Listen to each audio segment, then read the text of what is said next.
Time and ஒர்க்ல ஒரு some பார்க்கலாம். ஏ பாத்தீங்கன்னா ஒரு ஒர்க்கை 2 டேஸ்ல கம்ப்ளீட் பண்ணுவாரு. பி பாத்தீங்கன்னா சேம் ஒர்க்கை 5 மடங்கு எஃபிஷியன்டா 15 நாள்ல கம்ப்ளீட் பண்ணுவாரு. இவர் 2 பேரும் பாத்தீங்கன்னா டெய்லி 10 மணி நேரம் தனித்தனியா ஒர்க் பண்றாங்க.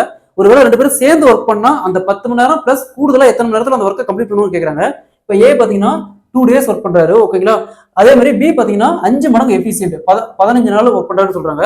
அப்ப கேன்சல் பண்ணா 3 டேஸ். ஓகேங்களா. பி பாத்தீங்கன்னா சேம் ஒர்க்கை 3 டேஸ்ல கம்ப்ளீட் பண்ணுவாரு. இப்ப இவரும் 10 மணி நேரம் தனித்தனியா ஒர்க் பண்றாரு. இவரும் தனியா 10 மணி நேரம் ஒர்க் பண்றாரு. இப்ப பாத்தீங்கன்னா ஏ 2 பி பாத்தீங்கன்னா 3 டேஸ். ரெண்டுக்கு எல்சிஎம் எடுத்தா 6. அப்போ டோட்டலா 6 யூனிட் ஒர்க். ஓகேங்களா. 6 பார்ட் ஆஃப் ஒர்க் இருக்கு. அதுல ஏ பாத்தீங்கன்னா 3 ஒர்க் கம்ப்ளீட் பண்றாரு. பி பாத்தீங்கன்னா 2 ஒர்க் கம்ப்ளீட் பண்றாரு. டோட்டலா 5 ஒர்க் கம்ப்ளீட் பண்றாங்க 10 மணி நேரத்துல. அப்ப 10 மணி நேரத்துல 5 யூனிட் ஒர்க் கம்ப்ளீட் பண்றாங்க. பேலன்ஸ் பாத்தீங்கன்னா 6 - 5 இன்னும் ஒரு ஒர்க் இருக்கும். அப்போ 10 மணி நேரத்துக்கு 5 யூனிட்னா அப்ப 2 மணி நேரத்துக்கு ஒரு யூனிட். அப்போ இன்னும் பிளஸ் 2 மணி நேரத்துல அந்த பேலன்ஸ் இருக்கிற